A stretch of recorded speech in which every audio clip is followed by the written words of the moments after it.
अखंडमंडलाकारं व्याप्तं येन चराचरं तत्पदं दर्शितं येन तस्मै श्रीगुरुवे नमः।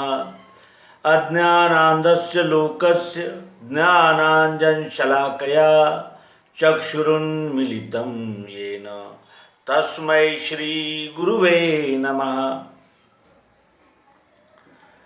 अध्यात्म विश्व विज्ञान यूट्यूब चैनल के सभी प्रेमी पाठकों का हार्दिक स्वागत समादर करते हैं। मित्रों, एक सिपाही से पूछा कि क्या तुम्हें डर नहीं लगता, युद्ध में जा रहे हो तो देह का अवसान हो जाएगा, इसका तुम्हें डर नहीं लगता? तो उसने उत्तर दिया कि मैं श्री कृष्ण जी की श्रीमद् भगवद गीता पढ़ चुका हूँ, उनके विचारों का मैंने मनन चिंतन किया है और मैं जानता हूँ कि जो जाता है वो अवश्य ही आता है।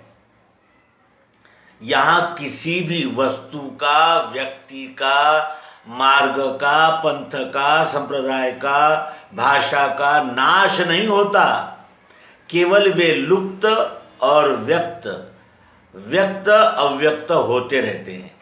ये शरीर अव्यक्त है, कुछ समय बाद वो अव्यक्त हो जाता है, यानी जैसे एक बीज का उदाहरण इसके लिए उपयुक्त रहेगा कि एक बीज बो दिए तो उसमें संपूर्ण वृक्ष है या नहीं है, लेकिन कैसा है तो अव्यक्त है, सुप्त अवस्था में। लेकिन जब उसको धरती और जल और वायु और सूर्य का प्रकाश ये सब मिल जाएंगे तो उसका क्या होगा, वृक्ष हो जाएगा। उसी तरह ये जीव भी व्यक्त अव्यक्त होता रहता है। आत्मा को न मानने वाले और आत्मा को मानने वाले इनके परिणामों में भी जबरदस्त अंतर हो जाता है।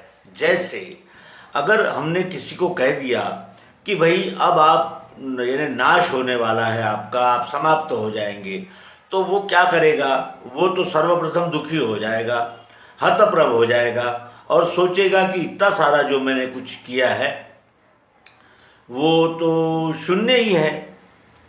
तो और ये एक यानी दृष्टिकोण हो जाता है। और दूसरा दृष्टिकोण ऐसा हो जाता है कि भाई कुछ तो नहीं है, सत्य तो कुछ है ही नहीं, फिर अनैतिकता करूं, चाहे जैसा बर्ताव करूं और स्वयं के स्वार्थ के लिए मैं कुछ भी करूं, यानी अराजक हो जाऊं। इस प्रकार की प्रतिक्रिया आत्मा को न मानने वाले लोगों में अवश्यंभावी होती है। और आत्मा को मानने वाले या आत्मा को सद्गुरु योग युक्ति के द्वारा प्रत्यक्ष आत्मा का स्वरूप जान लेने वाले ये निश्चिंत होते हैं, संतोषी होते हैं और ये यानी जिसे कहते हैं कि निर्णायक जिनकी बुद्धि हो चुकी होती है वही होते हैं। आत्मा अंधश्रद्धा का विषय नहीं है, अंधानुकरण भी नहीं है। आत्मा ये जानने का विषय है, देखने का विषय, जानने का विषय। ऐसे दो प्रकार से हम किसी भी वस्तु की जानकारी करते हैं। मैं आत्मा हूं सब देहों में, अर्जुन मैं आत्मा सब देहों में हूं। मैं नहीं हूं ऐसी वस्तु ही इस विश्व में नहीं है। वो मैं कौन है? क्या वो व्यक्तिशाह कृष्ण है? ये विश्वरूप परमात्मा अपने प्रकृति के यानी रूप में कण कण में ओतप्रोत व्याप्त है, अक्षर भाव से।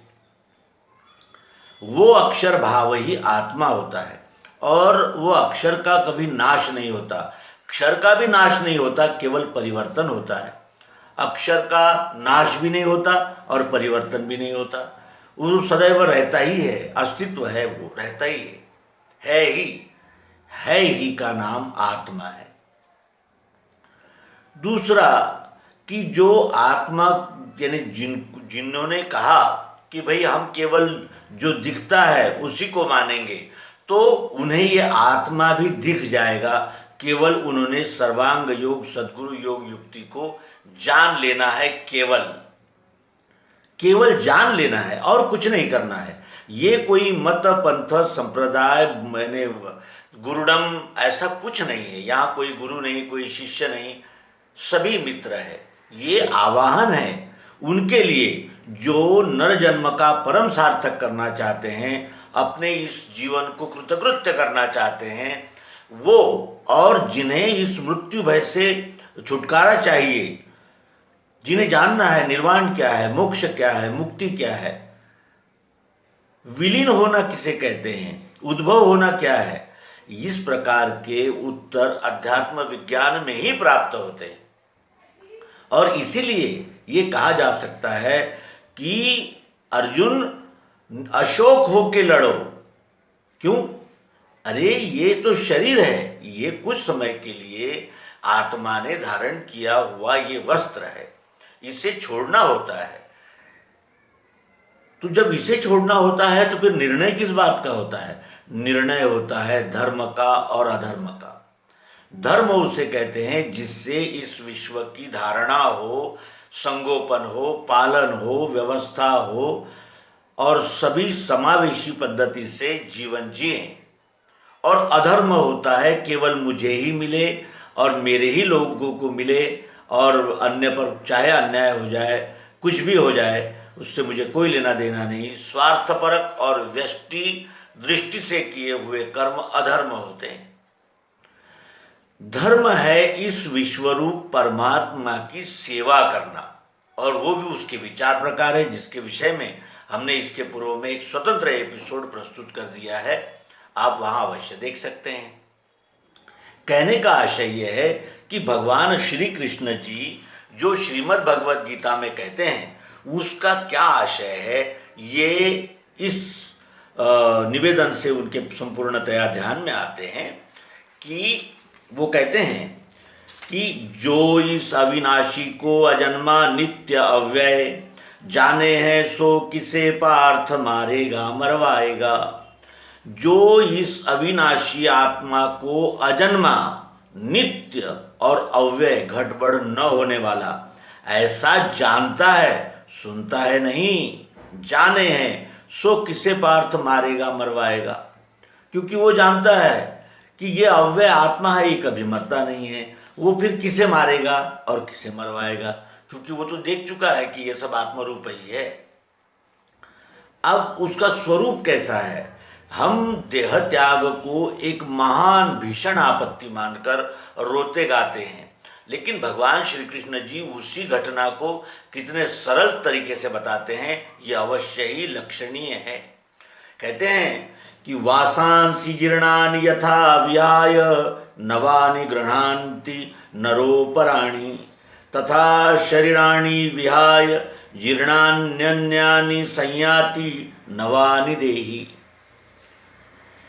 जो त्याग के ये कपड़े पुराने नवीन लेवे नर दूसरे ही, उसी प्रथा से यह जीर्ण देह छोड़े लखे देह नया स्वदेही।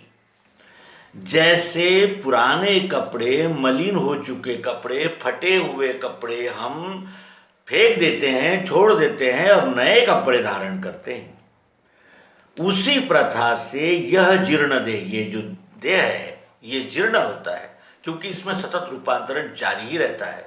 तो उसी प्रथा से जैसे हम कपड़े बदलते हैं, उसी प्रथा से यह जीर्ण देह छोड़े, ये जीर्ण देह उसी तरह छोड़ता है लखे देह नया स्वदेही। जैसे हम नए कपड़े पहन लेते हैं वैसा नया शरीर धारण करता है ये स्वदेही। अब स्वदेही का अर्थ जानेंगे। जब इस शरीर से प्राणोत्क्रमण हो जाता है तो ये शरीर में सभी अंग होते हैं उपस्थित, लेकिन कोई उसका प्रतिसाद नहीं देता, प्रतिक्रिया नहीं देता। क्यों? क्योंकि शरीर में शरीरी उपस्थित है। ये शरीरी कौन है? तो ये शरीरी वासनात्मक लिंग शरीर है। और लिंग शरीर किसकी प्रेरणा से कार्य करता है? तो आत्मा की प्रेरणा से कार्य करता है। यानी लिंग शरीर ये आत्मा का प्रकाश है। केवल लिंग शरीर इसलिए मिला है इसे क्योंकि इसकी कुछ व्यष्टि वासनाएं बाकी है। ये व्यष्टि वासनाओं में लगा हुआ है, ये बाकी रहने से इसने ये लिंग शरीर इसका धारण किया है। तो क्या ऐसा भी कोई समय आता है जब हम शरीर धारण नहीं करते? ऐसा उस समय होता है जब हम इस विश्वरूप परमात्मा को यानी जैसे मनन चिंतन निधिध्यासन के साथ आत्मसात कर लेते हैं और उस यानी समाधि में बैठ जाते हैं। समाधि में बैठने का अर्थ गड्ढा खोदकर बैठना नहीं, तो समबुद्धि में बैठ जाते हैं। ये विश्व ही परमात्मा है और अपने स्ववर्ण द्वारा इस विश्वरूप परमात्मा की सेवा करना ही भक्ति है। और सेवा से प्रसन्न होकर यह विश्वरूप परमात्मा मुक्ति का वरदान देते हैं। तो कौन से मुक्ति का वरदान देते हैं? व्यष्टि भावना से निवृत्त होने का, जिसे निर्वाण भी कहते हैं, मोक्ष भी कहते हैं। अब देखें आगे कहते हैं कि नैनं छिन्दन्ति शस्त्राणि नैनं दहति पावकः न चैनं क्लेदयन्त्यापो न शोषयति मारुतः। इसे शस्त्र नहीं काटे, आगी नहीं जला सके, जल से ये नहीं भीगे, वायु सूखा नहीं करे। यह आत्मा कैसे है? इसे शस्त्र नहीं काट सकता। शस्त्र केवल साकार को ही काट सकता है, निराकार को नहीं। हम इस हाथ को काट सकते हैं, इस कैमरे को काट सकते हैं, लेकिन हम हवा को नहीं काट सकते। क्यों? क्योंकि वो सूक्ष्म है। आकाश को नहीं काट सकते। क्यों? क्योंकि वो सूक्ष्म है। वो यानी जैसे व्यक्त को ही काटा जा सकता है, तो वो व्यक्त में अव्यक्त जो सूक्ष्म है, कूटस्थ है आत्मा, उसे शस्त्र नहीं काट सकते। आगी नहीं जला सके, आगी जला नहीं सकती। आगी नहीं जला सकती। क्यों? क्योंकि आगी जलाएंगे तो राख बनेगी, और राख में भी वो अस्तित्व प्रियत्व उपस्थित है ही, यानी उसका रूपांतरण हुआ, नाश नहीं हुआ। जल से ये नहीं भीगे, वायु सूखा नहीं करे। ये अछेद्य अदाही है, भीगता सूखता नहीं, नित्य है सर्व में स्थायी, सनातन हिले नहीं। ये अछेद्य है, इसको काटा नहीं जा सकता। अदाही है, इसे जलाया नहीं जा सकता। ये भीगता भी नहीं और सूखता भी नहीं, नित्य है, सदैव है, सर्व में स्थायी, सब में कण कण में स्थायी रूप से ओतप्रोत उपस्थित है। सनातन, ये आज आया कल गया वाला नहीं है, ये सनातन है, यानी स्वयंभू है। स्वयंभू ही सनातन होते हैं और हिले नहीं, ये कहीं आता जाता नहीं। तो इसका हम विशेष यानी निरीक्षण और विशेष चिंतन अगले अंक में करेंगे विस्तार से। आगे यहाँ प्रस्तुत विषय को जानें कि अब वो कहते हैं कि प्रचलित जो यानी धारणा है वो कैसी है कि मृत्यु हो गया तो बिछड़ गया और चला गया और इसका नाश हो गया। इस प्रकार की जो डर है उसके लिए वो कहते हैं कि अचिंत्य है, ये अव्यक्त अविकारी कहा गया। ये अचिंत्य है, इसका चिंतन नहीं हो सकता, इसका चिंतन भी नहीं हो सकता। इतना ये विशाल अखंड है और ओतप्रोत व्याप्त है, इसका चिंतन नहीं हो सकता। और ये अव्यक्त है। जब भी व्यक्त होगा वस्तु के रूप में ही होगा, लेकिन वस्तु में भी वो कैसा है? अव्यक्त है। और अविकारी, इसमें कोई विकार नहीं होता, यानी इसमें न पक्षपात है, न भेदभाव है, न सुख है, न दुख है, न आना है, न जाना है। ये केवल जैसा है वैसा ही है। ऐसा जान के इसको शोक के योग्य तू नहीं। ऐसा जानकर, इस आत्मा को इस तरह जानकर तू शोक के योग्य नहीं है। ऐसा जानो, शोक करने का कोई कारण नहीं। अब प्रचलित पद्धति से उत्तर देते हैं कि कहेगा यदि तू आत्मा होता है नित्य ही मरे, तो भी इसके लिए पार्थ शोक तेरा अयोग्य है। यदि तू कहेगा कि आत्मा होता है और सदैव मरता है, तो भी इसके लिए शोक व्यर्थ है। शोक व्यर्थ है। शोक करके क्या करना, क्या होगा? जो बना है उससे तो रूपांतरण होना ही है। इसके लिए तेरा शोक जो है वो यानी अयोग्य है, योग्य नहीं है। क्यों? क्योंकि जब नाश, जन्म लेना और नाश होना यही सत्य भी माना तो भी इसके लिए शोक व्यर्थ है। पैदा होवे तिसे मृत्यु, जन्म है जो मरे उसे। अब यहाँ आवागमन के चक्र का निर्देशन भगवान श्री कृष्ण जी कर रहे हैं।